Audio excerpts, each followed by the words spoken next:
Fear of chemical exposure has prompted a local mom to do away with her children's flame-retardant pajamas. But is she risking her children's safety? And she's certainly not alone, as more parents are understanding the risks of the chemicals. They're doing the same thing, and many of them are now being encouraged by their doctors. Consumer editor Stephen Cooper is here with more on this trend. I know I've thought twice about it many times. I think a lot of parents are thinking twice about it now. Yeah. It's become quite the top in the mommy blogosphere. And it's not just hype and rumor. This is a real question of benefit versus risk. I have gotten rid of all of my children's flame-retardant pajamas. That's it. Flat out, Karen Revels will not put her kids to sleep in pajamas treated with flame retardants. The chemicals used to resist flames, she says, are just too toxic. They're sleeping in chemicals, and they're breathing it. She also worries the chemicals leach into skin. A lot of parents are going to hear what you say and think she's crazy. How could you put your kid to bed without flame-retardant pajamas? The chances of my house burning down at night are far less than the chance of them getting cancer or some other kind of,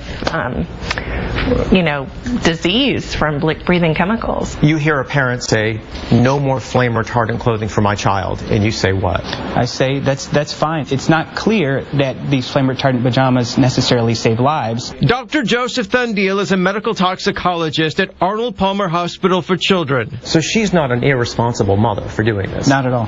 Not at all. He says chemical exposure is a real concern, even with the newest flame retardant called Proban, which is made from the chemical THPC. There have been links to liver injury, potentially promoting cancer growth, and other health effects that everybody should understandably be concerned about or look out for. There's been controversy about flame retardants in pajamas since the 70s, when a chemical, chlorinated tris, was banned because of its links to cancer. But tris is still used today in plenty of children's products like strollers and nursing pillows. Studies show children in the U.S. have levels of flame retardants in their blood that are up to 7 times higher than children in other countries.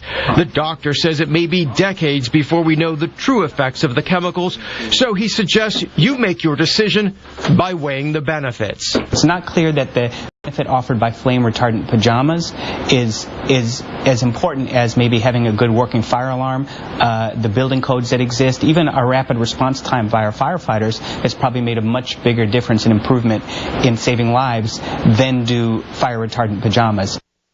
Polyester blends are considered both flame-resistant and chemically safe. And of course, snug-fitting cotton pajamas are a safer option as well because there's less loose fabric to catch a flame when the pajamas are worn snugly. And I heard from a viewer tonight who said that he was burned badly as a kid when his pajamas caught fire, so he urges parents to really think this through. Yeah, people got to get educated about it for sure. Any way to know, by the way, what chemicals are actually being used in your kids' clothes? Well, there are 2 easy ways to find out. You can do an online search based on the information on the label of the pajama, but you can also call the manufacturer directly and ask. The doctor and consumer advocates, they all recommend that if you're ever in doubt that you call the manufacturer and ask, and I think manufacturers are getting used to this kind of question. Thank you for this story, Stephen, because I've really been wondering. Now, here's the problem. To find the PJs, to find the bedding, it can cost a ton. So I've gone to my Facebook page, facebook.com/Lauren Rowe News. Let's get the conversation started. Let's help each other out finding chemical-free stuff if that's what you choose. So go to my Facebook page. We'll talk about it. Yeah, I'm curious to hear what people have to say about this. It's hard. It's very hard. Thank you, Stephen. Okay. Thank you, Stephen. And here's what we're working on for tomorrow night at